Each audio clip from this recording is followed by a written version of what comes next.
The Washington Commanders just continue to make big move after big move after big move after big move. Hey, if you are new to this channel, I got a couple things for you. First off, what's your favorite move of the offseason? You got to let me know, and you got to let me know quick. Put it in those comments. The second thing that I have for you is just letting you know who we are. My name's Craig. We are Lions fans. You see some of the Lions gear in the back, but we love giving an honest opinion about teams that the national media seems to ignore. And we love the NFL. We want to give you an honest opinion of what your team is doing. And what the Commanders did last year, I think we all know was remarkable. It was a fun ride to be able to even just latch on just a little bit until you beat my Lions. That was not a fun part of the ride at all. At all. I want to make that clear. But congratulations on such a good season. Adam Peters has come in with an extremely aggressive approach. Quite frankly, it's a little bit the opposite of how most teams choose to build, but the reason for it has become painstakingly obvious. So in this video, we are going to talk about a couple more big moves that it looks like the Commanders are about to make.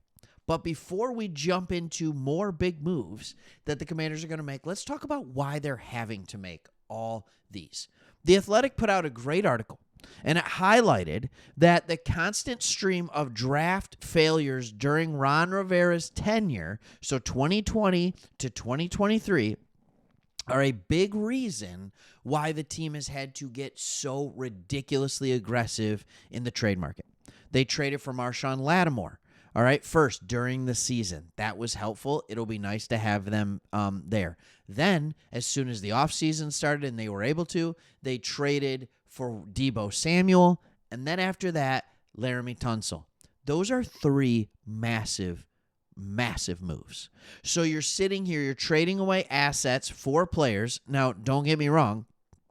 They gave up almost nothing for Deebo. But Tunsil, they gave up some stuff. They gave up a couple things for Marshawn Lattimore, mostly just paying him large amounts of money. But I don't think anybody's upset with these three moves. But why did they have to get so darn aggressive? Well, it starts with looking at their draft. Now, this is their draft class. We'll go back to that in 2024.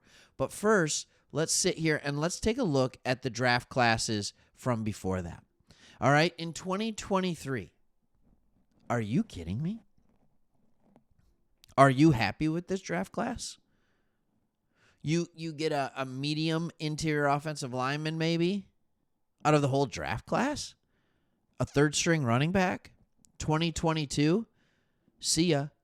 Right? Brian Robinson, good pick. Nothing wrong with him. Other than that, what do you got? You tell me. Throw in the comments. Is there a player there that you love? 2021. Hey, we found another tackle. Turn guard, I believe. What's here? What am I missing? How many of these guys are on a consistent basis helping you? He's not on the team anymore. Oh my goodness. I did not realize the depth and the void of talent that had been when we're talking about previous draft classes. I can make the argument that even without Jayden Daniels,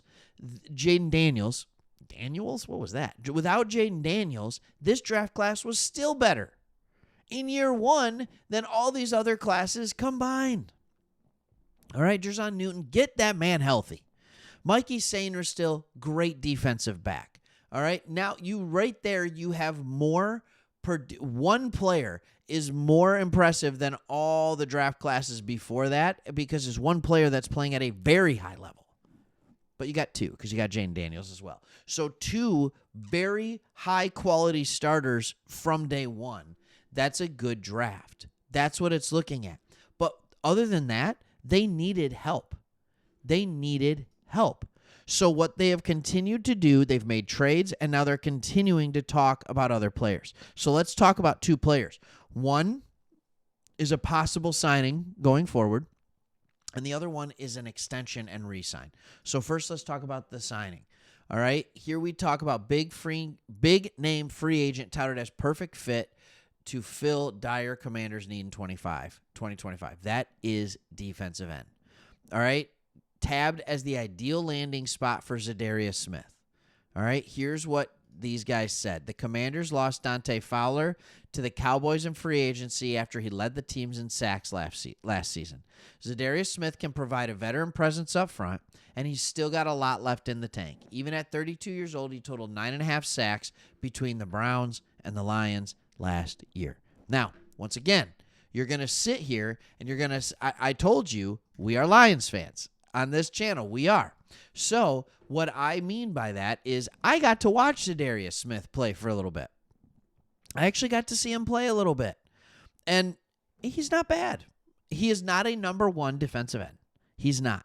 But he's going to give you decent pressure on the quarterback. He's going to show up when needed. And he's honestly a quality player that, quite frankly, because he hasn't signed yet, is probably not going to cost you a ridiculous amount of money. Is this a move as a fan that you would like to see them make? It's a momentary help.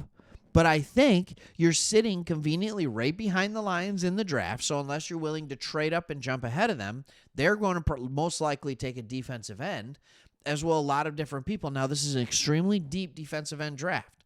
So does it make sense to get a veteran defensive lineman and then draft his eventual replacement for next year? If you're asking me for my opinion, I say yes, it is. But now let's talk about the other thing that the Commanders are doing. Adam Peters, the GM, has said that they have had good conversations about the Terry McLaurin extension. All right? He said that Terry McLaurin said the same thing. They both seem like they're on a road to get there. On Up and Adams, he said, we want to make Terry a Commander for a long time. He added, we've had some really good conversations with his representatives, but we're going to keep those in-house. All right, McLaurin just got off the final season of a 3-year, $70 million extension that he signed in 2022. He'll cost Washington $25.5 million against the cap this year. All right, we see that. But I also would love to know, how much is he going to cost? All right, so I went and I started looking. Do you believe Terry McLaurin's a top 10 wide receiver? I do.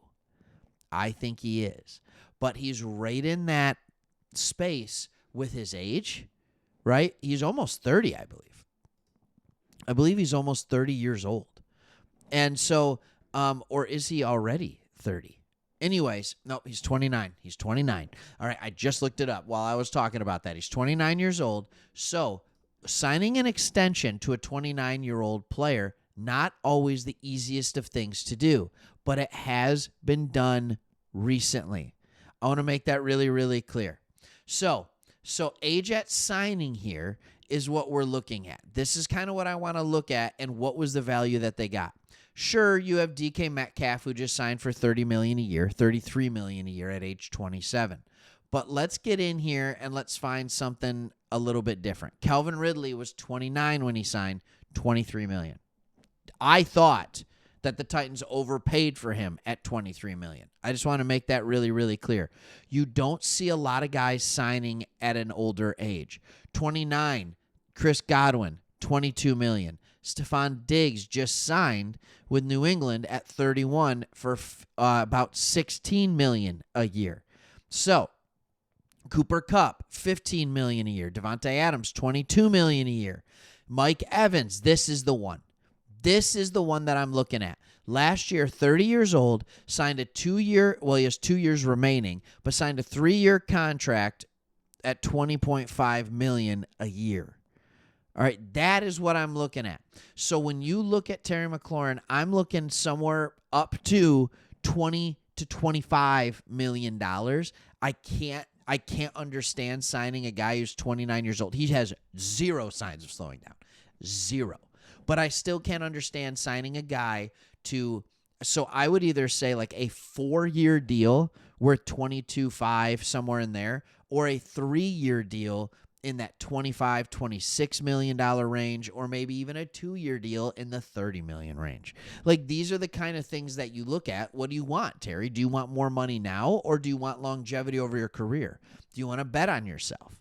Do you want to say, hey, you'll be able to get another big contract when you're 31 and a half in 2 years? Or do you want this to be your final big contract and we'll extend it out for multiple years? You give them 20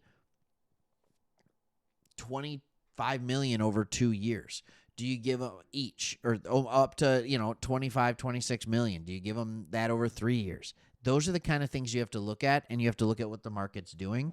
A lot of these guys in their late 20s are signing around that $20 to $25 million range. If they're really, really good, they get up to 30 with Tyreek Hill, but that hasn't proven to age well already.